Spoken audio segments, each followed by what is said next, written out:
Seigneur Dieu, merci encore une fois, Père de gloire, parce que tu nous as donné encore ce temps, Père éternel, d'être devant, éternel Dieu, devant ton peuple, devant tes enfants, devant tes filles, éternel Dieu, devant ton église. Père, nous voulons amener la parole, Père éternel, à tes fils et filles, Seigneur Dieu, dans les mondes où ils sont, Père éternel. Nous voulons te dire merci pour tout ce que tu vas faire, Père éternel, parmi nous. Et nous laissons les commandements entre tes saintes mains, Père, nous la conduis par ton esprit, parce que la Bible nous enseigne que c'est poussé par l'esprit que les hommes ont parlé de la part de Dieu. Nous voulons, éternel Dieu, que ta main nous saisisse. Nous voulons que ton esprit, éternel Dieu, nous révèle des choses, en fait, que Père, nous avons de gloire. Nous, Papa, nous arrivons, Père, à apporter, Papa, bien cette parole devant ton peuple. Sois loué, sois béni, parce que tu es Dieu. Nous prenons autorité sur toute puissance qui nous donne par gloire à ton nom, Père éternel, Papa, que tout cela soit loin de nous au nom de Jésus. Et nous proclamons la vérité, nous proclamons la sainteté, la sincérité devant toi et devant tout le monde, au nom de Jésus qui est notre Seigneur et Sauveur. Amen. Amen. Bien-aimés dans le Seigneur, nous sommes encore arrivés une fois de plus devant vous, devant vos écrans, devant le net. Si vous allez nous suivre peut-être partout où vous êtes, donc je le crois de tout mon cœur que Dieu va nous tous nous bénir par sa grâce, par sa bonté, par sa fidélité. Parce qu'au jour d'aujourd'hui, vraiment, le Seigneur nous a mis à cœur d'amener cette parole à ses fils, à son église ou à ses filles. Donc nous voulons bientôt commencer, mais avant qu'on commence à chanter, à apporter la parole, nous allons chanter avec nos frères Tim, parce que le Seigneur nous a donné aussi, pas seulement les ministères de la parole, mais nous avons aussi cette grâce de chanter. C'est pourquoi nous voulons chanter quelques chansons et après on va continuer notre message.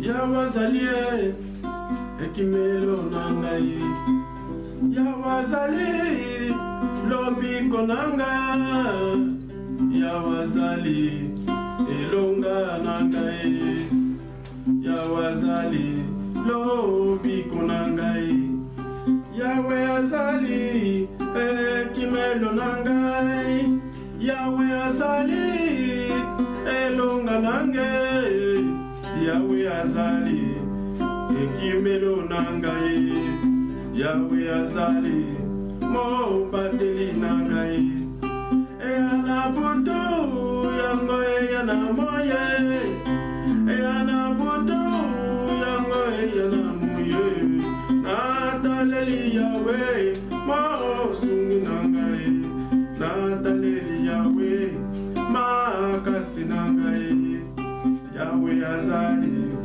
elonga nangai Yahweh azali mo bateli nangai balinga ngai tope baboya ngai balinga ngai tope baboya ngai nataleli Yahweh mo sungi nangai nataleli Yahweh elonga nangai nataleli Yahweh kimelo nangai Jesus is my narrator Jesus is my freedom Jesus is my narrator Jesus is my album Jesus is my album Jesus is my to flow Jesus is my narrator Jesus is my God Jesus is my narrator Yawazali ekimelo nangai Yawazali mobateli nangai Yawazali elonga nangai. Bien-aimés, nous voici devant vous. C'est une chanson que le Seigneur m'a donnée, m'a fait chanter il y a de cela déjà 2, 3, 4 ans, que je voudrais mettre sur un support de CD, mais le Seigneur m'a dit de chanter ça comme ça, sans pourtant faire ce travail. Donc, nous bénissons encore une fois l'Éternel par sa grâce, par sa bonté, par sa fidélité. Nous voudrons vraiment parler avec vous, bien-aimés, parce que nous sommes l'Église, nous sommes dans un seul corps, et ce corps, c'est un corps du Seigneur Jésus-Christ, notre Seigneur, qui nous a sauvés sur la croix. Nous sommes dans le livre d'Éphésiens, c'est là où nous allons partager la parole. Sur le livre d'Éphésiens,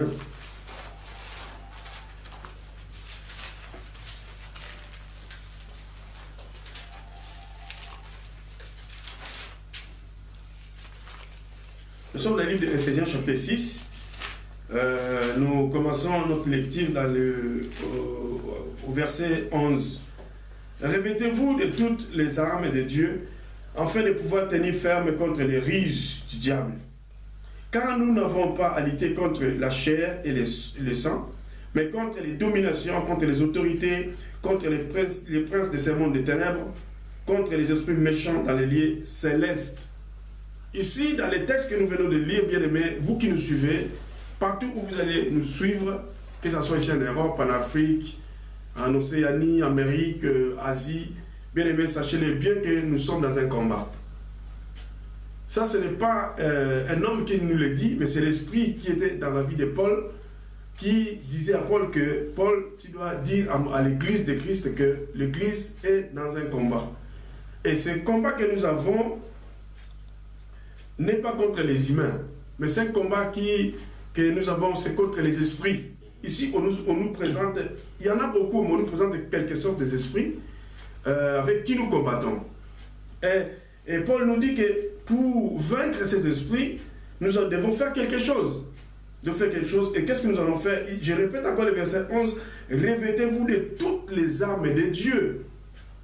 Ici, on nous présente les armes de Dieu. Qu'est-ce que nous devons, pour que nous réussissions dans ce combat, pour que nous vainquons ce combat, nous devons nous revêtir de toutes les armes de Dieu. Pas une partie des armes de Dieu, mais de toutes les armes de Dieu. Tu vois un peu, Freddy? Donc, toutes les armes de Dieu, nous devons vraiment les vêtir avec nous. Nous devons les porter, avec nous. Et afin de pouvoir tenir ferme contre les ruses. Nous savons que le mot ruse ici, donc ça peut signifier l'égarement, les ruses du diable. Ça peut être aussi la séduction. Tu vois un peu? Donc, il y a beaucoup de choses. Donc, la séduction est là, l'égarement est là. Donc, les ruses du diable, c'est ça. Donc, le diable a une mission qu'il veut atteindre dans l'église de Dieu, là où il y a des enfants de Dieu. Donc, il veut atteindre un but. Et ce but-là, c'est pour détruire complètement l'église. Mais il ne viendra pas comme ça pour que les gens le voient, mais il viendra par des ruses. Et c'est pourquoi la Bible nous dit que nous devons porter toutes les armes de Dieu pour tenir ferme. Donc quelque chose qui est ferme, c'est une chose qui est fixée. Vous voyez, une chose qui est ferme, c'est une chose qui est fixée. Donc une personne qui est fixée dans les Écritures, une personne qui a sa base, c'est l'Évangile. Donc pour que nous restons fermes avec Dieu, pour que nous restons fermes sur les chemins dans lesquels nous sommes appelés, ce chemin de Jésus-Christ, nous devons être fermes. Mais comment? Une personne qui est ferme, c'est une personne qui est posée. Vous voyez, ce n'est pas comme un roseau. Quelque chose qui bouge tantôt, quand il y a un problème, il commence à bouger, il ne sait pas là où qu'est-ce qu'il va faire. Et la personne qui est ferme, c'est une personne qui a la parole, parce que la parole nous amène un poids. Vous voyez? Si la parole arrive dans ton cœur, la parole vient dans ta vie, tu as un poids. Et ce poids-là ne te permettra pas de bouger. Tu vas être sur place, même si l'ennemi se lève, comme un fleuve, comme la Bible nous dit, dans le livre d'Ésaïe 59, verset 19, si l'ennemi se lève contre comme un fleuve, la Bible dit l'Esprit de Dieu le fera fuir. Donc il fuira à cause de l'Esprit de Dieu, à cause de la parole, parce que la parole est aussi l'Esprit vie. Elle est Esprit et il est vie. Elle est vie, pardon. Donc Dieu veut que nous soyons fermes. Pour que nous tenions fermes dans ce chemin de Jésus-Christ de Nazareth, nous devons vraiment savoir que le diable viendra avec des ruses. Il peut venir par les hommes, il peut venir par les esprits, parce qu'il peut changer de forme. C'est comme un caméléon. Vous voyez un peu? Le diable change de forme. Il peut venir par tes frères, par ta famille, par des sorciers, par des magiciens, par des marabouts, par beaucoup de chemins. Il peut utiliser pour atteindre ta vie, pour atteindre ma vie, pour atteindre les vies des bien-aimés qui aiment Jésus-Christ de Nazareth. Et la Bible nous dit que nous devons revêtir de toutes les armes de Dieu. Et quand on parle de Dieu ici, la Bible dit dans le livre de 1 Jean, je ne sais pas si tu peux lire ça rapidement, dans le livre de 1 Jean au chapitre 5, le verset 20. Pour que nous expliquions un peu Dieu et nous allons descendre pour aller vraiment décortiquer notre message que le Seigneur nous a donné ce soir. Le livre de 1 Jean, chapitre 5, vous qui nous suivez, nous sommes dans le livre de 1 Jean, chapitre 5, et le verset 20. Comme je dois vérifier. Donc, comme cette Bible est une nouvelle Bible, la BGC, donc peut-être moi je vais trouver rapidement et je vais aussi lire. Vous voyez, nous sommes dans le livre de 1 Jean, au chapitre 5, déjà, verset 20. Okay. Donc, je lis au nom de Jésus de Nazareth. Nous savons aussi que le Fils de Dieu est venu et qu'il nous a donné l'intelligence pour connaître les véritables. Et nous sommes dans les véritables en son Fils Jésus-Christ. C'est lui qui est le Dieu véritable. Donc le Dieu qu'on nous parle là-bas, que nous devons prendre de toutes ces armes, c'est qui? C'est Jésus-Christ de Nazareth. Bien aimé. C'est Jésus-Christ de Nazareth qui nous devons prendre complètement ces armes et vraiment les vêtir avec nous ou les porter avec nous. Nous devons porter les œuvres. C'est lui qui est le Dieu véritable et c'est lui qui est la vie éternelle. Donc, la vie éternelle, quand on nous parle dans le livre de Jean 3,16, car Dieu a tant aimé ce monde qu'il a donné son Fils unique, en fait que quiconque croit à lui ne périsse point, mais qu'il ait la vie éternelle. Et la vie éternelle, là, c'est Jésus-Christ de Nazareth. Amen. En personne. Donc toute personne qui s'approche de Dieu, toute personne qui aime Dieu, toute personne qui obéit à Dieu, doit le savoir qu'il a la vie éternelle. Parce que la vie éternelle, c'est Jésus-Christ de Nazareth. Donc nous sommes dans nos textes, nous devons prendre toutes les armes de Jésus-Christ de Nazareth. Oh, j'ai béni Dieu. Parce que Jésus-Christ, c'est lui qui est c'est lui qui est le mot culminant de toute la Bible. Depuis les Genèse jusqu'à dans le livre d'Apocalypse. Donc c'est ces armes que nous allons prendre. Nous n'allons pas prendre les armes d'un pasteur, nous n'allons pas prendre les armes d'un évangéliste, pas d'un apôtre, pas d'un prophète, pas d'un docteur, pas même les armes des gens de ce monde, parce que Satan aussi a ses armes. Mais nous allons prendre les armes d'une seule personne qui est notre Dieu, qui nous a sauvés, qui était mort sur la croix, qui nous a donné la rédemption, qui nous a donné le pardon du péché. La Bible dit dans le livre de Colossiens chapitre 1 au verset 13-14, que nous avons la rédemption de Jésus-Christ et nous avons le pardon du péché. Donc c'est lui qui est notre Dieu. Donc c'est lui qui nous a créés, nous lui appartenons. Donc nous devons prendre ses armes. Donc Jésus-Christ à ce jour, il occupe ses enfants. Il équipe ses enfants. Donc toute personne qui veut combattre, parce que nous sommes dans un combat, toute personne qui veut combattre et réussir à arriver à l'enlèvement, il doit porter toutes les armes. Comme je viens de dire, votre pasteur ne peut pas vous donner une arme. Parce qu'il n'en a pas. Lui-même, le pasteur aussi a besoin que Jésus-Christ lui donne une arme. C'est ça. Vous voyez? Donc ce ne sont pas les hommes de Dieu, les 5 ministères qui nous équipent. Même Paul pouvait dire que non, je peux vous communiquer. Lui, Paul, il a ça où? Il a ça aussi de Jésus-Christ. Donc c'est Jésus-Christ seulement qui donne toutes ces choses. Donc nous devons nous attacher à Christ pour que Christ nous donne toutes ces armures. Donc nous pouvons, pour vaincre les diables, nous avons besoin de Jésus-Christ de Nazareth. Vous voyez? Donc pour vaincre, nous avons besoin de lui. Car nous n'avons pas à lutter contre la chair et le sang. Quand on parle de la chair et le sang, c'est l'homme. Nous n'avons pas à lutter contre les hommes. Mais nous avons à lutter, la Bible dit, mais contre les dominants. Enfants de Dieu, écoutez-moi bien, fils de Dieu, fille de Dieu, maman de Dieu, père de Dieu, toute l'Église, écoutez-moi bien, que nous sommes dans un combat. Tout chrétien, toute personne qui reçoit Jésus comme Seigneur et Sauveur, doit le savoir qu'il est rentré dans un combat. Suivez-moi très bien, bien aimé, parce que ce combat ne se terminera que le jour que nous serons enlevés. Là, le combat est fini. Là, le combat est vaincu. Donc les gens qui seront arrivés à ce niveau d'enlèvement, ces gens-là vraiment, ils diront que on a souffert dans ce monde. On a eu des propos dans ce monde. Parce que dans ce combat, on doit aussi souligner que quand il y a un combat, ça veut dire que soit c'est toi qui vas les gagner, mais soit c'est l'autre qui va te gagner. C'est ça qu'on ne doit pas oublier. Ça, nous ne devons pas aussi oublier parce que les combats, il faut vraiment bien combattre, sinon on peut te vaincre aussi. Parce que l'ennemi n'est pas un petit gamin. Satan n'est pas un petit gamin, il était au ciel. Nous n'étions pas encore au ciel. Nous n'étions pas encore au ciel. Satan était déjà là-bas. Au jour d'aujourd'hui, nous sommes là. Parce que la Bible dit dans les Colossiens qu'il nous a transportés dans les royaumes de son Fils. Donc, Dieu m'a évoqué. Tu as quelque chose à dire? C'est parce qu'on nous fait croire que parfois on nous fait croire que c'est nous seulement qui combattons. C'est nous qui frappons. Mais on ne doit pas oublier qu'un combat, ça veut dire c'est un combat entre deux personnes. Il y a l'autre il y a toujours un qui essaie de vaincre l'autre. Si toi tu n'es pas fort, si toi tu n'es pas bien vêtu, tu n'es pas bien blindé, sache qu'on va te vaincre. C'est pas comme nous fait croire que c'est seulement nous qu'on combat l'ennemi, mais l'ennemi essaie de nous combattre aussi. Il essaie aussi de gagner les vrais enfants de Dieu. Parce que les autres déjà l'appartiennent, mais il essaie de briser ou bien d'atteindre les vrais enfants de Dieu. C'est pour ça qu'on doit vraiment se préparer, quoi. Donc nous devons vraiment nous préparer parce que ce n'est pas facile, parce que la Bible nous informe que d'abord il viendra avec des ruses.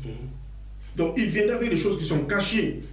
Vous voyez, il viendra avec la séduction de l'argent, la séduction des femmes, la séduction de ce monde. Vous voyez, donc vous commencez à aimer les mondes plus que Dieu, vous commencez à aimer l'argent plus que Dieu, vous commencez à aimer les choses de ce monde plus que Dieu. Oh, la Bible nous enseigne que les ruses de l'ennemi, son but vraiment c'est de détruire. Vous voyez, quand le diable vient, il vient pour détruire, égorger et tuer. Donc il y a trois choses qu'il fait dans ses ruses. Donc, il vient pour détruire, pour égorger et ruiner complètement. Vous voyez, donc sa mission est pour vraiment détruire ta vie, détruire ma vie.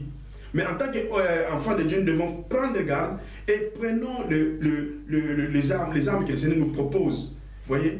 Donc, si nous prenons les armes de Dieu, nous allons réussir. Amen. Dans ce combat-là, c'est nous qui sortirons vainqueurs. Et nous sortirons plus que Paul dit que nous sortirons plus que même vainqueurs. Amen. Pourquoi? Parce que le Seigneur sera ensemble avec nous et nous réussirons. Et nous ferons des choses que l'homme n'a même pas prévues. Voir dans sa vie. Donc, avec Dieu, nous sommes vraiment forts. Avec Jésus, nous sommes forts. Donc, ici, les rises, ça peut être aussi l'égarement. L'égarement, c'est quoi? En grec, c'est planao. Planao, c'est tout simplement sortir du droit chemin. Tu étais sur le droit chemin, tu suivais bien Jésus-Christ de Nazareth. Maintenant, planao t'arrive, donc l'égarement t'arrive, il te sort carrément. Mais peut-être, il va te sortir comment? Par des ruses.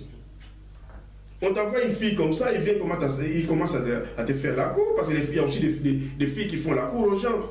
Il y a aussi des ministères qui montrent l'argent aux gens, aux gens qui ont commencé aujourd'hui, qui n'ont même pas la formation avec les Seigneurs, qui ne sont pas encore forts. On vous montre l'argent, vous croyez que servir Christ, c'est avoir beaucoup d'argent. Servir Christ, c'est avoir beaucoup de maisons. Servir Christ, c'est avoir beaucoup de choses de ce monde. Et pourtant, ce n'est pas ça. Vous voyez, tout ça, ce sont des manières que Satan va utiliser, des risques qu'il va utiliser pour bien casser l'œuvre de Dieu. Mais les personnes qui sont intelligentes, je bénis Dieu, les personnes qui sont intelligentes, ils demeurent dans la parole. Ils sont dans la ligne, ils lisent la parole de Dieu et ils voient ce que le Seigneur a dit, ce que le Seigneur a conseillé pour que l'Église arrive en mesure de vaincre l'ennemi. Donc nous devons prendre toutes les armes. Donc le premier arme que nous devons prendre, c'est Dieu lui-même. Amen. Tu vois un peu? C'est le vrai arme. La première arme et la dernière, c'est lui-même, Yeshua Mashiach. C'est lui-même. Ça, c'est l'arme la plus efficace. Vous voyez? Le diable peut arriver à étouffer la parole de connaissance. Quand tu ne marches pas bien, il étouffe ça. Vous voyez? Il peut arriver aussi à étouffer les dons de songe. Ce sont des dons que les Seigneur nous donne.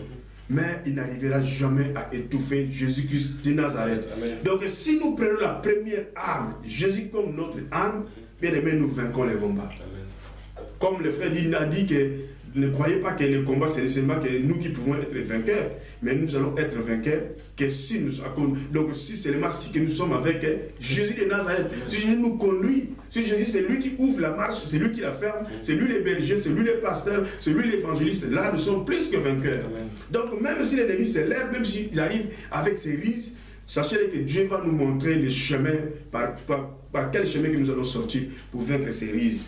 Béni soit l'Éternel, parce que Dieu est bon en tout temps. Donc, le diable, les grands mots que nous parlons ici, parce que nous devons prendre ces armes, parce qu'il y a une raison que le diable viendra avec des risques. Croire en Jésus, c'est bien, vous avez bien fait. Mais ne croyez pas que le diable va nous laisser comme ça. Il viendra toujours, parce qu'il était notre ancien maître. Est-ce que vous me comprenez? Il était notre ancien maître et il veut à tout prix nous ramener dans sa bergerie. Il veut à tout prix. Si vous étiez dans l'impudicité, il veut à tout prix vous ramener dans l'impudicité. Si vous étiez voleur, il veut à tout prix vous ramener dans les vols. Donc si vous aviez l'habitude d'avorter, écoutez-moi bien, donc lui, il veut à tout prix te ramener dans l'avortement. Vous voyez? Donc si vous étiez quelqu'un qui était adultère, il veut vous ramener pour nous ramener dans l'adultère. Donc c'est ça sa manière d'agir. Vous voyez? Et maintenant, pour vaincre contre lui, pour vaincre ces risques, pour vaincre tous ces chemins, nous devons nous attacher à Jésus-Christ de Nazareth. Amen. Vous voyez, à Jésus-Christ. Dans le livre de Jean, chapitre 15, là nous allons voir aussi comment est-ce que nous allons retourner dans le livre d'Éphésiens. Après, allons d'abord dans le livre de Jean, chapitre 15, au verset. Chapitre 15, je commence au verset. Je suis le vrai cep et mon père est le vigneron. Tout sarment qui est en moi et qui ne porte pas du fruit, il les retranche. Et tout sarment qui porte du fruit, il les monte, afin qu'il porte encore plus de fruits. Déjà, vous êtes purs à cause de la parole que je vous ai annoncée. Demeurez en moi et je demeurerai en vous. Comme le sarment ne peut de lui-même porter du fruit s'il ne demeure attaché au cep, ainsi vous ne pouvez pas non plus si vous ne demeurez en moi. Je suis le cep, vous êtes les sarments. Celui qui demeure en moi et en qui je demeure porte beaucoup de fruits. Car sans moi, vous ne pouvez rien faire. Donc, sans Christ, nous ne pouvons rien faire. Donc, ça demande l'attachement. Tu vois un peu? Ça demande l'attachement. Donc, c'est lui qui est le vrai cep. Vous voyez? Le vrai cep. Je suis le vrai cep. Donc, Jésus qui est le cep. Nous sommes seulement des sarments. Et maintenant, les sarments qui veulent vaincre, les sarments qui rencontrent un combat pour vaincre, il doit s'attacher au maître, qui est le cep, Jésus de Nazareth. Donc, si nous nous attachons à Christ, donc croyons que nous portons les armes de Christ. Parce que c'est Christ qui est en nous. Et la Bible dit que dans le livre de 1 Jean, Christ en nous l'espérance de la gloire. Donc nous allons vivre la force, nous allons vivre l'aide du Seigneur dans nos vies. Parce que nous nous attachons au maître. Et il dit, sans lui nous ne pouvons rien faire. Donc il y a, même si tu portes, tu as avec toi une arme seulement. La sanctification, c'est une arme. Tu as seulement la sanctification. Et ça nécessite la présence de celui qui donne la sanctification. Parce que c'est une semence que Dieu sème en toi, que ça peut être étouffé si tu ne marches pas bien. Vous voyez? Donc, Dieu veut que, par son amour, que nous nous attachions d'abord, nous devons nous attacher. Même si nous avons les armées, mais attachons-nous à Christ. Parce que sans lui, nous ne pouvons rien faire. Vous voyez? Donc pour vaincre les risques de l'ennemi, nous sommes dans le livre de Éphésiens là où nous étions, pour vaincre les risques de l'ennemi, nous devons au préalable vraiment dire, nous attacher à Christ. Sinon nous allons passer à côté. Vous voyez? Le diable était notre ancien maître. Il connaît nos vies, il connaît les choses que nous aimions. Il connaît ça. Et maintenant, il veut nous ramener dans sa bergerie. Mais pour que nous arrivions à échapper dans ces choses, nous devons vraiment nous attacher au cep, au vrai cep. Parce qu'il y a des faux ceps aussi. Il faut que je le lise. Il y a des faux ceps. Au jour d'aujourd'hui, il y a des gens qui se font passer par les ceps. Des pasteurs, comme par exemple. Beaucoup de pasteurs qui se font passer par des ceps, mais sont des faux. Des faux ceps. Satan lui-même aussi se fait passer par un cep. Mais c'est un faux cep. Parce qu'il se déguise. Il y a aussi des pasteurs qui veulent prendre cette place, qui sont des ceps. Ils veulent que les brebis s'attachent à eux. Mais pourtant, la Bible nous recommande de nous attacher à une seule personne, le vrai. Parce qu'il y a des faux. Tous ces pasteurs qui se lèvent pour dire que non, attachez-vous à moi parce que Dieu m'a mandaté. Pasteur, tu es dans l'erreur. Évangile, tu es dans l'erreur. Toi, tu dois ramener le peuple de Dieu, à leur créateur, qui est Christ. Béni soit l'Éternel, parce que c'est lui qui est le Dieu véritable. Il n'y en a pas un autre Dieu, il n'y en a pas 3, 4 dieux. Il n'y en a même pas la Trinité dans la Bible. La Trinité et la Bible parlent, ce sont des gens qui ont mal compris la parole de Dieu. Dieu ne peut pas être plusieurs. Il n'y en a pas. La Bible me dit, nous allons aller rapidement, je ne suis pas dans ce thème, mais je vais donner ça parce que je touche ça déjà. Le livre d'Éphésiens chapitre 4, la Bible dit au verset 4, Éphésiens 4, 4, il dit, il y a un seul corps et un seul esprit. Donc il n'y en a pas 3, il n'y en a pas 4, il n'y en a pas 5. Donc, comme aussi vous avez été appelés à une seule espérance par votre vocation. Notre espérance c'est qui? C'est Christ. C'est Jésus de Nazareth. Donc il n'y a qu'un seul Seigneur. Il n'y en a pas 3, il n'y en a pas 4. D'où vient maintenant c'est cette manière d'agir pour dire que non, il y a la Trinité n'existe pas. Il n'y a qu'un seul Seigneur et une seule foi, un seul baptême. Parce qu'on se baptise au nom de Jésus de Nazareth. Nous croyons au nom de Jésus. C'est ça une seule foi. Donc il n'y a qu'une seule personne. Donc, et il dit encore un seul Dieu et Père. Donc le Dieu là que nous disons, Jésus de Nazareth, c'est lui qui est le Père. Amen. Vous voyez? Donc c'est lui qui est le Père, c'est lui qui est le Fils, c'est lui qui est l'Esprit, c'est lui-même. Donc il n'y a qu'un seul, il n'y en a pas deux. Donc et tout est au-dessus de tout et parmi tout et en tous. Donc c'est lui le Dieu véritable. Nous sommes toujours dans le livre d'Éphésiens, là où nous étions. Donc car nous n'avons pas à lutter contre la chair et les sangs. mais contre les dominations. Les dominations, c'est quoi? Les dominations, c'est tout simplement sont des autorités. Les autorités. Mais les autorités ici des dominations sont les autorités de nuit. Ce ne sont pas les autorités des jours. Parce que dans les mondes cosmos, bien dans le monde normal comme ça, nous avons aussi des gouvernements, il y a aussi des autorités, vous voyez, même dans la police, il y a des autorités, il y a partout des autorités. Vous voyez que nous devons aussi nous devons respecter ou révérer. Donc il y a des dominations. Mais ici, on nous dit qu'il y a aussi des dominations qui sont cachées, que vous ne voyez pas à l'œil nu. Mais le Seigneur nous prévient déjà que vous devez prendre toutes les armes, vous devez vous attacher à moi. Pourquoi? Parce que si vous ne vous attachez pas, il y a des dominations qui sont contre vous. Ils ne sont pas d'accord. Parce que moi, je suis venu sur la croix, j'étais mort pour vous et pour vous sauver. Maintenant, il y a des ennemis qui sont contre vous. Les dominations. Donc les dominations, si nous regardons aussi dans le livre de Genèse chapitre 1 au verset 26, il dit que Dieu aussi nous a donné aussi la domination. Vous voyez? N'est-ce pas? Il nous a donné la domination. Donc nous aussi nous sommes des dominations. Je bénis Dieu. Parce que nous aussi nous sommes des dominations. Dieu nous a donné, si vous voulez lire ça dans le livre rapidement dans le livre de Genèse au chapitre 1, le verset 26. Je commence d'abord à partir du verset 26. Chapitre 1, à partir du verset 26 déjà.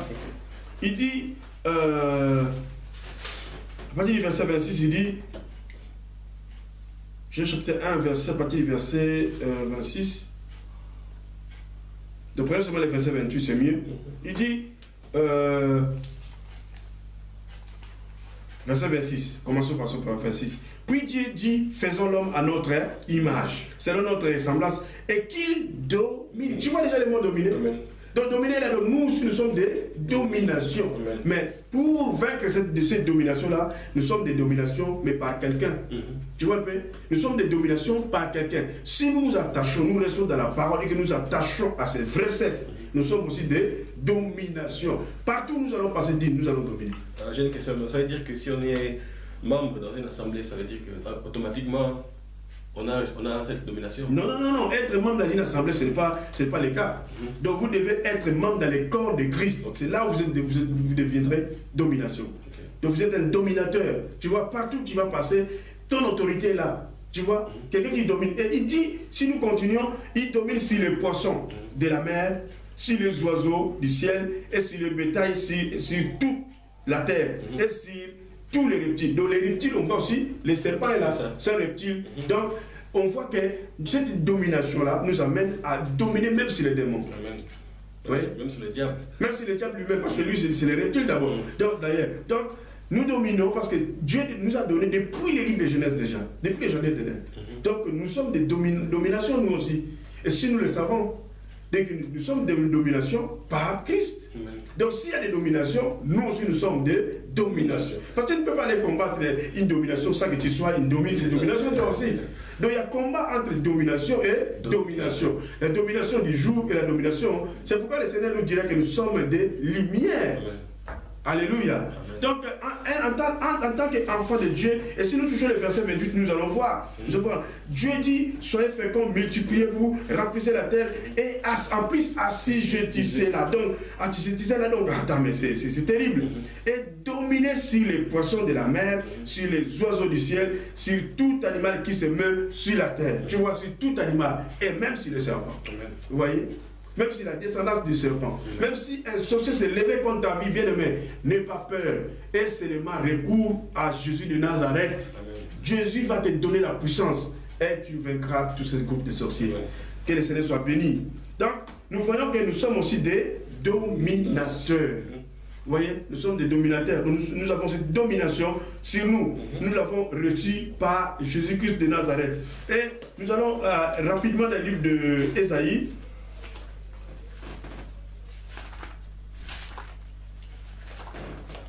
Nous allons rapidement le livre d'Ésaïe au chapitre 9, à partir du verset 5. Car un enfant nous est né, un fils nous est donné, et la domination reposera sur son épaule. Tu vois, Ésaïe dit, un enfant nous est donné. Cet enfant, c'est qui? Il prophétisait.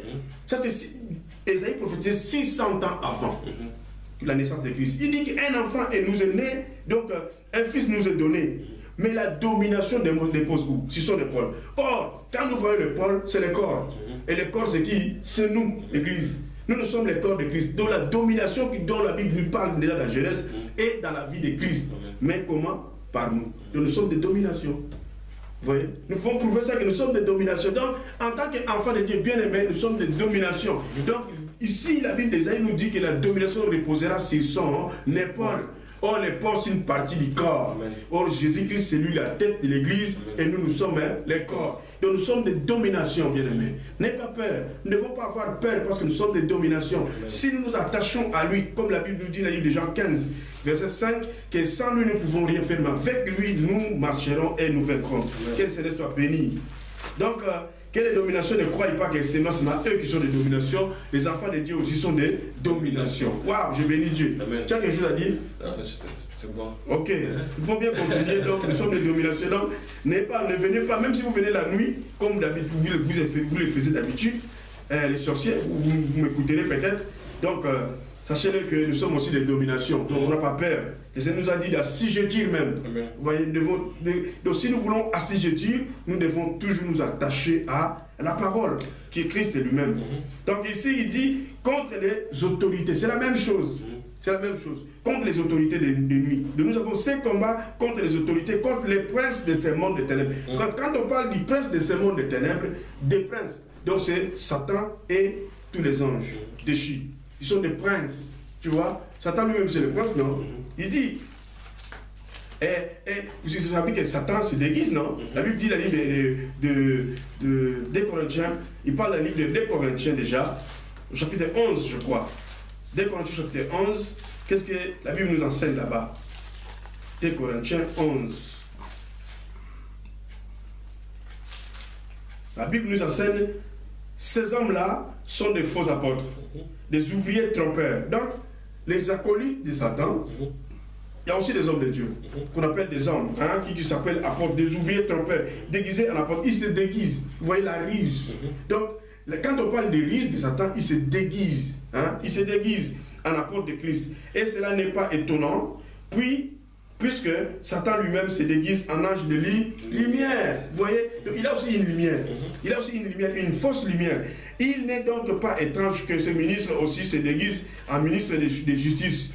Leur fin sera selon leurs œuvres. Tu vois un peu, Satan se déguise en ange de lumière. Il peut t'apparaître comme ça. Si tu ne connais pas Dieu, tu vas t'agenouiller devant lui. Tu vois un peu, frère? Nous devons faire attention. Ce n'est pas seulement toutes les personnes que nous voyons, tous les hommes de Dieu que nous voyons sont des dieux, non. Ils se déguisent, ces hommes-là. Donc ils vont amener la parole, mais en réalité, ils ne sont pas des dieux. Ils viendront avec la parole. Vous voyez? Parce que leur maître se déguise, leur maître a cette capacité, cette facilité de se déguiser. Vous voyez? Et le Seigneur veut nous dire que non, en réalité, vraiment, nous devons faire attention. Donc, le prince de ce monde, comme je pouvais expliquer, le prince de ce monde de ténèbres, parce que c'est écrit au pluriel. Donc, c'est Satan et ces anges déchus. Donc, ce sont eux qui sont des princes des ténèbres.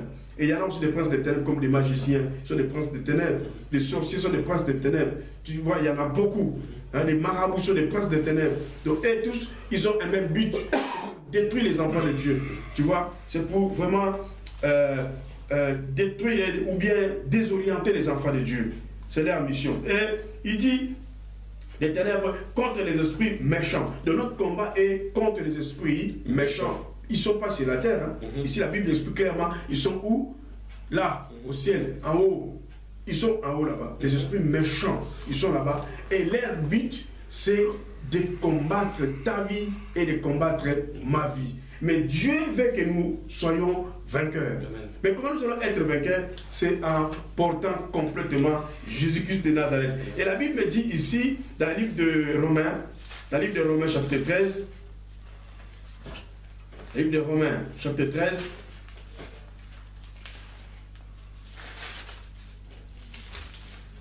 Romains, chapitre 13, Romains 13, à partir du verset 10. L'amour ne fait point de mal au prochain. L'amour est donc l'accomplissement de la loi. De quelle loi? Quand on parle ici de l'amour et l'accomplissement de la loi, je ne suis pas là pour toucher les lois, mais je sais que l'amour est l'accomplissement de la loi morale.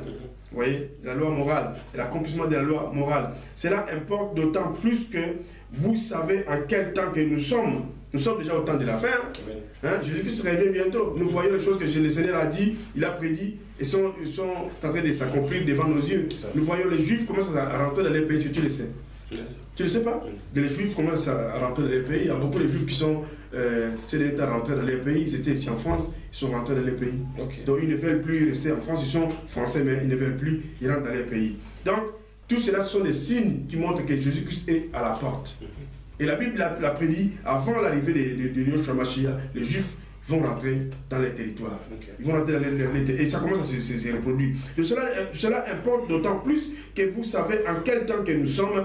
C'est l'heure de vous réveiller en fin du sommeil. Donc, le temps que nous sommes dit, c'est le temps de se réveiller.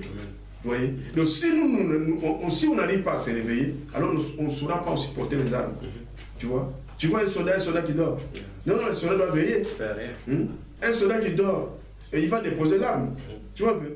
Tu as les armures, mais tu les déposes parce que tu es fatigué, tu ne peux plus rien faire, tu dors. Tu oublies que l'ennemi est à côté. Donc il dit, donc nous devons connaître l'heure, le temps, nous sommes. C'est l'heure de vous réveiller. Enfin, car maintenant, le salut est plus près de nous que lorsque nous avons cru. Le salut qu'on parle ici, ce n'est pas que Jésus-Christ nous a pas sauvés. Le salut qu'on parle ici, c'est l'arrivée de Yoshua Mashiach. Ça, c'est salut-là qu'on parle. On ne parle pas que non, il viendra pour nous sauver, mais c'est ce salut-là. Parce que nous avons déjà reçu le salut, c'est la croissance donc gratuite que le Seigneur nous a donné par la rédemption, par le pardon du péché. C'est celle-là que nous avons reçu, le sang coulé sur la croix de Golgotha, et nous avons reçu le salut. Le salut qu'on parle ici, c'est ce salut-là que nous recevrons par la délivrance de l'arrivée de Yoshua Mashiach pour aller au ciel, par l'enlèvement. C'est ce salut-là. Et il dit, la nuit est avancée. Pourquoi la nuit est avancée? Nous voyons les choses, les risques du diable maintenant devant nous comme ça. Nous voyons des femmes nues à la télé. Nous voyons les hommes aller vers les hommes. Hein? Il y a les homosexuels. Aujourd'hui, nous voyons des lesbiennes. Les choses qu'on ne voyait pas. C'était interdit dans beaucoup de gouvernements. Aujourd'hui, les gouvernements ont plié les genoux pour accepter le diable. Donc, quand nous parlons de l'homme impie, nous voulons le voir l'homme impie où? Mais quand les lois, les gouvernants plient les genoux, c'est là où l'homme impie rentre. Donc, nous voyons aujourd'hui, il y a des homosexuels, il y a des lesbiennes, il y a des trisexuels, il y en a trop de choses. Et à tel point que la Bible nous dit que la nuit est avancée. Donc, tout simplement, ce que Paul voulait dire ici, que la nuit commence à faire son émergence. Hein, ça émerge maintenant. Son émergence, la nuit est avancée. Oh, bien-aimés, nous devons nous réveiller. Vous qui nous suivrez, vous qui écouterez ou verrez ces messages, bien-aimés, réveillons-nous en fin du sommeil parce que le salut est plus près de nous que lorsque nous avons crié. Lorsque nous avons crié, c'est encore le temps de passer. Aujourd'hui, nous devons nous réveiller. Le salut est tout près. Jésus-Christ est en train de revenir. Mais avant qu'il ne revienne, la nuit déjà annonce. Oh, je bénis Dieu. La nuit, sa manière d'agir, c'est toujours annoncer l'arrivée de Yoshua Mashiach. Donc la nuit n'est pas là seulement pour détruire les enfants de Dieu en réalité, mais la nuit est annonçateur. Elle est en train d'annoncer l'arrivée de Yoshua Mashiach. Donc quand vous verrez, quand nous voyons les homosexuels, je peux vous assurer que les homosexuels sont là pour annoncer que Jésus-Christ est en train de revenir. Donc les enfants de Dieu, préparez-vous. Bientôt l'église sera enlevée. Donc les homosexuels, c'est un signe que l'ennemi utilise, mais toujours pour annoncer l'arrivée de Yoshua Mashiach. Voyez, bien aimé, que le Seigneur soit béni, que le Seigneur vous encourage là où vous êtes. Et il dit encore, la nuit est avancée. Malgré que la nuit est avancée, les jours aussi approchent. Parce que quand la nuit vient, il appelle aussi les jours. Oh, l'étoile brillante du matin va bientôt briller. Parce qu'elle ne peut pas briller cette étoile sans la nuit. Donc cette étoile-là doit briller seulement quand la nuit arrive. Donc la nuit est arrivée pour que l'étoile brillante du matin vraiment se voit comme ça les nuits. Mais je bénis Dieu pour les chrétiens qui se préparent. Bien aimé, vous allez me poser des questions, mais comment nous allons nous préparer? Bien aimé, la préparation, c'est dans la sanctification. La préparation, bien aimé, c'est dans la crainte de Dieu. La préparation dans la piété, dans la piété. La préparation, c'est dans la prière. Tout cela, c'est se préparer devant Dieu. Or, la Bible dit, il continue, dépouillons-nous donc des œuvres des ténèbres. Donc, si Dieu et que nous portons encore les œuvres des ténèbres, nous devons nous dépouiller. Pourquoi? Parce que nous ne serons pas à mesure de porter les armes. Si nous sommes avec les œuvres des ténèbres, nous ne pourrons pas. Si par exemple tu dis que nous sommes dans l'impudicité, comment tu vas arriver à porter les armes? Nous dépouiller pour porter. Et Paul nous conseille là-bas du livre d'Éphésiens que nous devons porter. Comment on va porter? Quelqu'un qui est sale, porter les armes, ça ne marchera pas. Ça ne marchera pas. Donc nous devons nous dépouiller et revêtons les armes de la lumière. On appelle ça ici les armes de la lumière. Waouh, je bénis Dieu. Amen. Les armes que Paul nous conseille de prendre sont des armes de lumière. Donc si tu as cette arme-là, tu deviens aussi lumière. Oh, je bénis Dieu parce que Jésus-Christ lui-même, c'est la lumière. Amen. Et le verset 13 dit, marchons honnêtement comme en plein jour, loin des orgies. Vous savez, les orgies, c'est quoi? Les orgies, ici, vous voulez parler carrément des orgies sexuelles. Vous mettez un grand tableau ou un grand miroir et les gens maintenant se font maintenant des sexes et ils se regardent sur le miroir. C'est ça qu'on appelle orgie. Et des livronneries, vous connaissez livronnerie, boire à l'excès. De la luxure, vous les connaissez aussi. Donc, c'est ça. La luxure aussi, vous les connaissez. Et des jalousies, des débauches, des querelles et des jalousies. Le verset 14, il dit, mais revêtez-vous du Seigneur Jésus-Christ. Vous voyez ce qu'il disait? Là, on nous a dit que nous devons revêtir les armes seulement. Mais ici, Paul nous dit, c'est toujours Paul. Là, il a dit autre chose parce qu'il était conduit par l'Esprit. Tu vois un peu? L'Esprit là-bas, il les a conduit, il lui a conduit de lui dire, de dire à son peuple à Éphèse, parce que c'était en Turquie, hein, à Éphèse, que vous devez porter les armes. Mais ici, il dit que vous devez vous retenir, vous devez revêtir carrément Christ lui-même. Vous voyez, c'est lui que je vous ai dit, c'est lui qui est la vraie arme, la merveilleuse arme. C'est Jésus de Nazareth. Pour vaincre l'ennemi, nous n'avons pas besoin d'un grand pasteur. Nous n'avons pas besoin d'un pasteur qui crache le feu. Nous n'avons pas besoin d'un évangéliste. Quand il parle, tout le monde tombe. Tout cela, c'est comme du théâtre. Mais la réalité, c'est d'avoir Christ lui-même. Et si tu as Christ dans ta vie, même si Satan se lève, il tombera. Même si les démons se lèvent, ils tomberont. Même toute puissance de l'ennemi, il peut déclencher sa puissance. Mais avec Jésus, nous vaincrons. Avec Jésus, Satan le sait très bien, il ne pourra pas atteindre son but. Parce que la Bible me dit dans le livre de Jean, chapitre 10. Est-ce que le Seigneur soit béni? Jean, chapitre 10. Jean chapitre 10 au verset 28 et le verset 29. Il dit, je leur donne la vie. Qui parle? C'est la vie éternelle. C'est Jésus qui dit que je leur donne la vie éternelle. Donc, toutes les personnes, toute l'Église, toutes les personnes qui s'attachent à Christ, Christ leur donne la vie éternelle et elles ne périront jamais. Donc, Satan ne peut pas amener un enfant de Dieu à se périr. Rien. Est-ce que tu me le crois? Oui, parce que c'est le Seigneur qui le dit. Ils ne périront jamais. Mais pourquoi ils ne périront pas? Parce qu'ils ont dépouillé les œuvres du ténèbre. Ils ne veulent pas mettre leur main là-bas. Parce que Satan, sa manière d'agir, de nous faire tomber dans ces œuvres de ténèbres pour qu'ils nous prennent. Parce que si nous prenons ces œuvres de ténèbres, lui va nous prendre. Là, nous sommes maudits. Mais si nous sommes avec Christ et que nous respectons, marcher avec Christ dans sa parole, le Seigneur Dieu nous donne la vie éternelle et nous ne périrons pas. Et personne ne les ravira de ma main. Waouh! Donc personne ne peut nous ravir, même Satan, même les démons, même les magiciens, même les marabouts, tous les mondes de ténèbres ne pourront pas nous atteindre. Et la Bible dit aussi dans le livre de Matthieu au chapitre 16. Alors rapidement, le livre de Matthieu chapitre 16, ce que le Seigneur nous dit, Matthieu chapitre 16. Matthieu 16, qu'est-ce que la Bible nous enseigne là-bas? Et moi, il faut partir du verset 18, et moi je te dis que tu es Pierre, ça c'est Pierre de l'homme, et que sur ces rocs, les rocs c'est lui-même Jésus de Nazareth qui est la parole. Je bâtirai mon église. Donc l'église que tu es bien-aimé, enfant de Dieu que tu es bien-aimé, fils de Dieu ou serviteur de Dieu que tu es bien-aimé, parce que nous sommes tous serviteurs, tu le sais. Ok. Ce n'est pas seulement ceux qui prêchent l'évangile. Tout le monde qui est dans les corps de Christ est serviteur. Amen. Et nous servirons. Tu sais que le service ne s'arrêtera pas seulement ici. Hein. Okay. Nous allons servir Dieu jusqu'au ciel là-bas. Donc l'enlèvement nous amène à servir encore Dieu là-bas. Donc ça ne s'arrêtera pas ici. Parce que j'ai entendu un enseignement un jour que non, vous savez, ce qui va continuer là-bas seulement ce sont des chants. Les gens disent que non, ce sont des chants qui vont continuer là-bas au ciel et l'évangile va s'arrêter ici. Mais tu peux te dire, aujourd'hui, la Bible me dit, dans le livre d'Apocalypse chapitre 22, je crois verset 3, on va regarder ça rapidement pour qu'on dise n'importe quoi.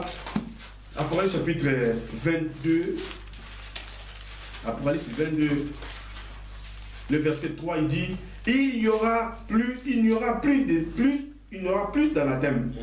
Anathème, c'est qui se séparer de Dieu, de les gens qui ont poursuivi leur vie. Il dit, le trône de Dieu et de l'agneau sera dans la ville. Ses serviteurs les serviront et verront sa face. Donc, nous allons les servir. Vous voyez ça?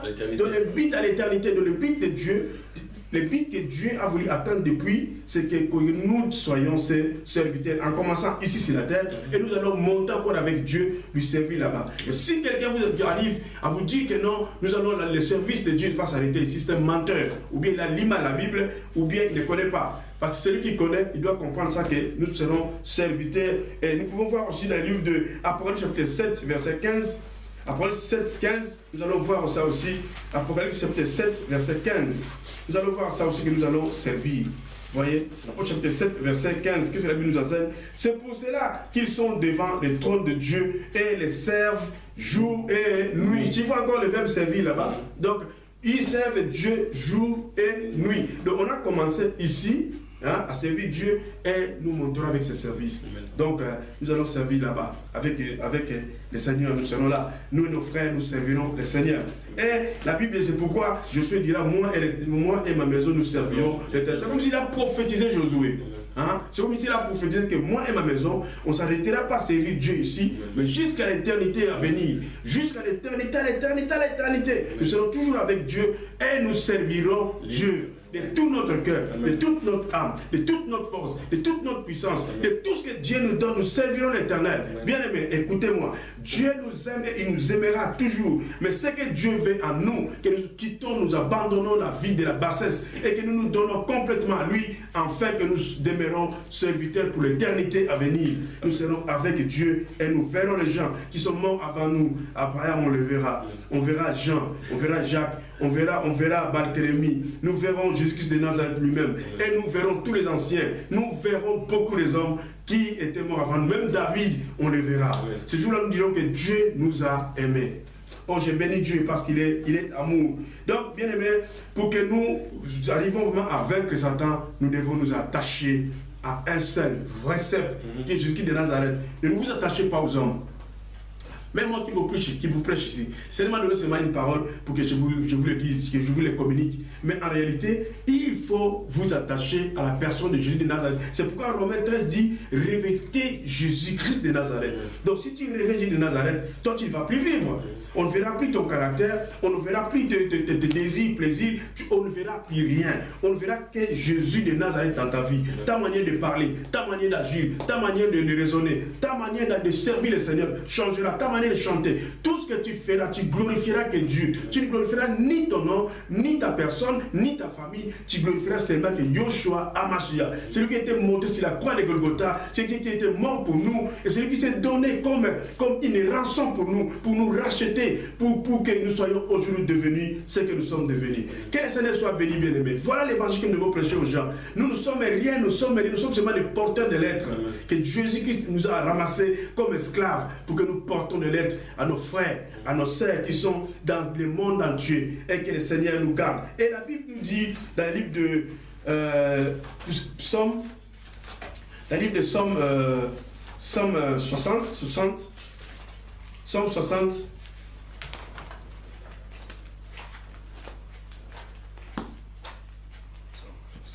Alléluia.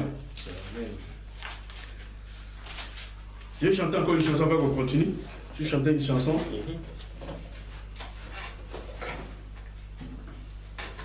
Litomba ya mingi koluka Yesu Kristo.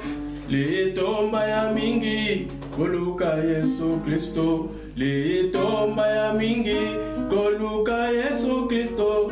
Litomba ya mingi. Litomba ya mingi koluka Yesu Kristo. Litomba ya mingi koluka Yesu Kristo. Litomba ya mingi koluka Yesu Kristo. Litomba ya mingi.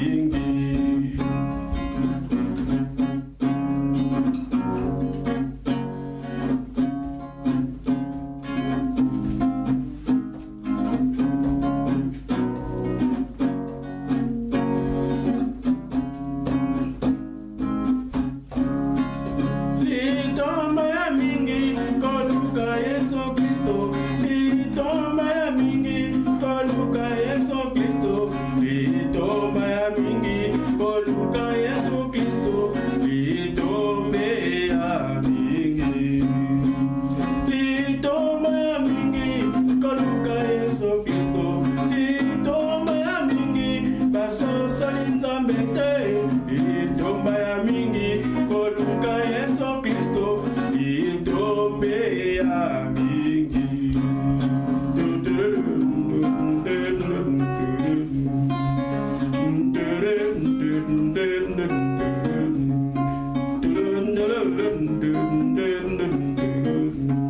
Litomba litoe, litomba ya mingi. Litomba lito, litomba ya mingi. Litomba litoe, litomba ya mingi. Basosoli nzambete, litomba ya mingi. Basosoli nzambete, litomba ya mingi. Litomba litoe, litomba ya mingi. Oh, litomba ya mingi. Balingi ne mokili, balingi kolia kosepelisa kanzoto na bangwe. Bakosanyete ya wenzambe balukaka ye na mokili. Poto mona bisengo ya lola luka nzambe na mokili. Litomba ya mingi toluka yawe, litomba ya mingi. Toluka yawe, litomba ya mingi. Litomba lito, litomba ya mingi. Oh, litomba ya mingi. Oh, bien-aimé, c'est la joie d'être devant vous, de vous apporter cette parole. Moi-même, ça me fait déjà du bien, car je découvre des choses que je n'ai même pas préparées. Que le Seigneur me donne sur place ici devant vous, devant cet écran. Que le Seigneur vous bénisse. Et ici, dans le livre de Psaume 60, la Bible dit que David aussi a fait des combats dignes. Okay. David a combattu, il dit ici que lorsqu'il est, donc à partir du verset 1, au chef des chantres, sur les listes lyriques, hymne de David pour enseigner. C'est pour enseigner en plus, tu vois un peu. Donc c'est pour enseigner. Ces sommes-là, c'est pour enseigner. Cette chanson-là, c'est pour enseigner. Il dit, lorsqu'il fit la guerre, qui a fait la guerre? C'est David. Lorsqu'il fit la guerre aux Syriens de Mésopotamie, donc carrément aux Irakiens. Tu vois un peu? Aux Irakiens. Donc, David a combattu les Irakiens. Nous voyons, non? N'est-ce pas? Vous êtes d'accord avec moi? Donc, il a combattu les Irakiens et aux Syriens, donc des Tsoba. Tu vois? Aux Syriens des Tsoba. Et que Joab revint et partit dans la vallée du sel 12 000 Édomites. Donc, il a tué 12 000 Édomites dans ces combats. Donc nous aussi, nous avons des combats contre les dominations, nous avons des combats contre des principautés, nous avons des combats contre des autorités, nous avons des combats contre les princes de ce monde des ténèbres, nous avons des combats contre les esprits méchants dans les lieux. Il y en a encore beaucoup contre des sorciers, contre des magiciens, contre des prêtresses, contre beaucoup de choses, nous avons des combats. Et David dit, dans ce genre de combats, ça nous amène des stress. Tu vois un peu, les stress. Ça nous amène la détresse. Et il dit à partir du verset 13 que donne-nous du secours contre la détresse. Qui donne la détresse, le secours contre la détresse? Il n'y a que Yahweh. Tu vois, il n'y a que Yahweh. Pour faire que ces esprits-là nous amènent la détresse, il n'y a que Yahweh qui peut faire ça. Il n'y a que lui, Jésus de Nazareth. Et il dit, car le secours de l'homme n'est que vanité. Donc, toutes les personnes qui se confient à ces hommes de Dieu, qui s'appellent bishop, archibishop, tous ces bandes de voleurs, tous ces bandes des aventuriers, tous ces bandes de gens qui se lèvent pour se dire que non, c'est moi, vous devez me suivre, vous êtes des aventuriers, je peux vous assurer, tout ce que vous faites là, le jour que vous allez fermer les yeux, et Dieu va vous demander compte, parce que David le dit clairement ici, David avait l'option de Dieu, il y avait Nathan qui était là, il y avait aussi d'autres serviteurs qui étaient là. Si je vois bien dans le livre où nous sommes, nous allons voir que vraiment que Dieu veut que nous montons en tant qu'hommes de Dieu, nous montons à son peuple l'Éternel lui-même. Yahvé, que nous devons démontrer et donner aux gens, montrer le chemin. Donne-nous du secours. Qui va donner le secours? C'est le pasteur, c'est l'évangéliste, l'apôtre. C'est lui qui va donner le secours. Le secours de vie. David dit, dans son époque, il dit, je lève mes yeux vers les montagnes. D'où me viendra le secours? Il dit, parce qu'à cette époque-là, il y avait Nathan.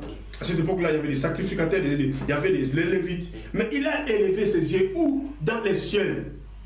Vers la montagne. D'où, parce que la montagne là, on ne parle pas d'une montagne comme ça, mais là où Dieu est assis haut. Hein? On appelle ça aussi montagne. Et maintenant, David dit, d'où me viendra le secours? Le secours me viendra de l'Éternel ou de Yahweh qui a fait les cieux et la terre. C'est lui notre secours, notre premier secours et notre dernier secours. C'est Yahweh. Et il dit ici dans Psaume 60, bien, mais écoutez-moi très bien. Il dit, vous qui courez après le ministère, vous qui courez après les hommes de Dieu, bien aimé, vous devez vous arrêter. Vous allez perdre votre salut à cause de bêtises, à cause des choses qui ne donnent pas gloire à Dieu. Dieu vous a sauvé, c'est Christ qui était monté à la croix, qui était mort. Il n'y a pas un pasteur congolais qui est mort sur la croix. Vous pouvez même nous appeler. Nous allons faire marcher notre téléphone, numéro de téléphone sur le bas de l'écran. Vous allez le voir. Appelez-nous et nous allons vous dire où une personne de votre famille est morte pour le monde. Est-ce que tu as déjà vu? Non. Tu as déjà vu, hein? Les Congolais. Ils sont partis, ils sont pas revenus. Les Congolais. Il n'y a pas.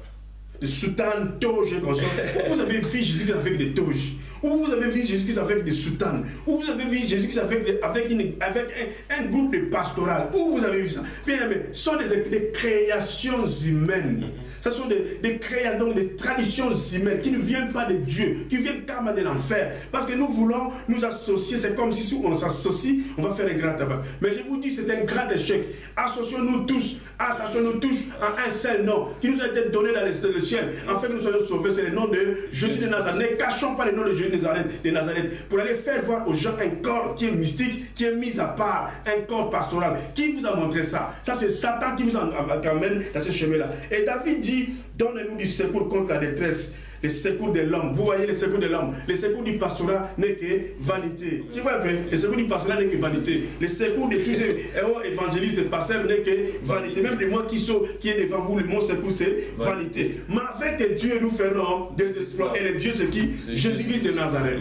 Que le Seigneur vous bénisse. Que le Seigneur vous garde. Et si nous voulons vaincre Satan, nous avons qu'un seul nom que nous devons présenter devant Satan. C'est le nom de Jésus. Et marchons dans sa crainte. Nous allons voir sa main nous conduire. Que le Seigneur vous bénisse. Que le Seigneur vous garde, que le Seigneur vraiment vous fortifie dans votre marche, que le Seigneur vraiment vous protège et vous devez sortir de toute assemblée où on est en train de lever les hommes. Vous devez sortir de là parce que ces gens-là, ils vous entraînent à vous montrer Satan. Ils ne vous entraînent pas à voir Christ. Christ, quand un serviteur de Dieu est devant les enfants de Dieu, ce serviteur de Dieu là s'efface lui-même pour amener les gens. Regardez Jean-Baptiste. Jean-Baptiste a montré aux gens le chemin. Il dit, préparons le royaume des cieux est proche. Il parlait de ça, le royaume des cieux, c'était Christ. Vous voyez? Donc, ça que nous devons faire devant Dieu. Et ça me rappelle dans Matthieu 28. Qui dit?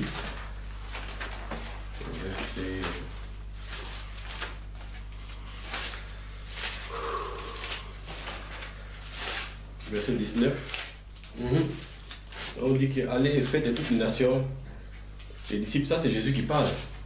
Il a lancé l'appel aux gens qui étaient déjà avec lui, les gens qui étaient déjà enfants de Dieu. Mais la traduction, je peux t'assurer, cette traduction était mal faite. Vous voyez, cette traduction-là était mal faite. Pourquoi? Parce que je vais te prouver un verset que Jésus-Christ, ce n'est pas son langage. Le langage, je vais te donner des versets qui nous montrent que le langage de Jésus, il a un seul langage. Et là, les livres de Matthieu, ils ont fait, ou bien ils ont fait une erreur, ou bien ils ont fait ça exprès, ces érudits. Attends, nous allons prendre le livre de Jean, chapitre 8, déjà.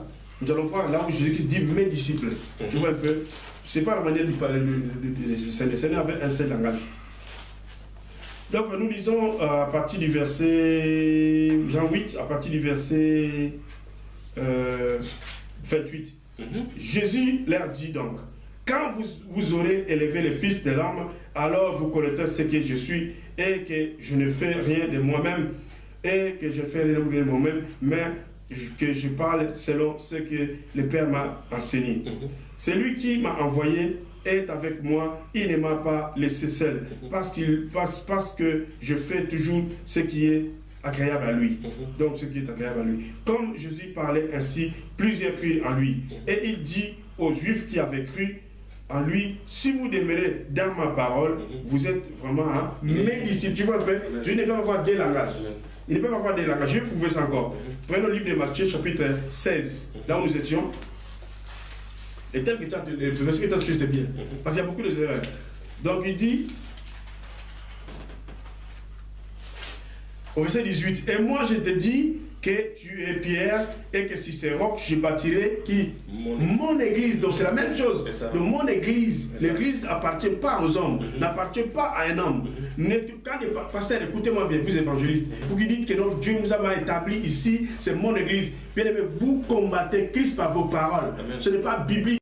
Alors cette église-là n'est plus l'église de Christ. C'est ça qu'on disait ici, c'est ça qu'on parlait. Si vous êtes dans une assemblée où c'est pas Dieu, c'est pas Jésus qui est élevé, mais c'est l'homme, où c'est son ministère qui est élevé, on vous conseille de sortir. Vous n'avez rien à perdre, plutôt vous avez quelque chose à gagner, d'être seul avec Jésus. L'essentiel d'être même si vous êtes seul parmi les hommes, selon les hommes, tu es seul. Mais ça c'est que tu as Jésus, parce que c'est seul lui qui peut nous amener, c'est celui qui peut nous faire vaincre, comme on vient de voir ici. C'est celui qui peut nous garder, c'est celui qui nous donna, c'est celui qui nous a donné d'ailleurs cette domination. Et qu'est-ce que nous voulons? Parce que c'est seul lui qui est notre tout. Et c'est ça maintenant, c'est qu'on disait que, parce que Jésus a dit allez et faites de toutes les nations mes disciples, pas les disciples d'un pasteur, pas les disciples d'un évangéliste, pas les disciples d'un homme. Et là où vous êtes là, on n'enlève pas le nom de Jésus. Je vous conseille de sortir parce que Jésus a dit que nous sommes ses disciples, pas les disciples d'une personne mortelle. Parce que Jésus, c'est le seul qui est ressuscité des morts. Et c'est le seul qui est mort pour nous, comme on a dit. Ce n'est pas un Congolais, ni un Camerounais, ni on ne sait pas qui n'est un Américain. Parce que nous on croit que tout vient de l'Amérique. Mais c'est Jésus-Christ qui est mort pour nous. Amen. Donc nous sommes vraiment à la fin, bien aimés. Que le Seigneur vous garde, que le Seigneur vous fortifie, que le Seigneur vraiment vous donne vraiment à comprendre ces messages. Que le temps que nous sommes, c'est un temps qui est mauvais, qui est dangereux. Vous pouvez vraiment perdre votre vie à cause de ces risques que l'ennemi a dans son cœur pour détruire. Donc, beaucoup des enfants de Dieu. Mais ce qui me donne vraiment la joie dans mon cœur, c'est que le Seigneur a dit dans le livre de Matthieu, chapitre 24, c'est là où on termine. Matthieu 24, il dit. Au verset 24, Matthieu 24, 24, il dit, car il se lèvera des faux Christ. Même les faux Christ viendront. Au jour d'aujourd'hui, nous voyons des faux pasteurs, des faux évangélistes, des faux apôtres, nous voyons des faux prophètes. Mais il dit ici, ils viendront aussi des faux Christ. Donc Christ veut dire tout simplement ouin. Hein? Christ veut dire ouin. Et des faux ouin qui viendront et des faux prophètes. Hein? Ils feront des grands prodiges, et des miracles au point de séduire. S'il était possible, oh je bénis Dieu parce que ce n'est pas possible. Amen. Tout est déjà abrégé.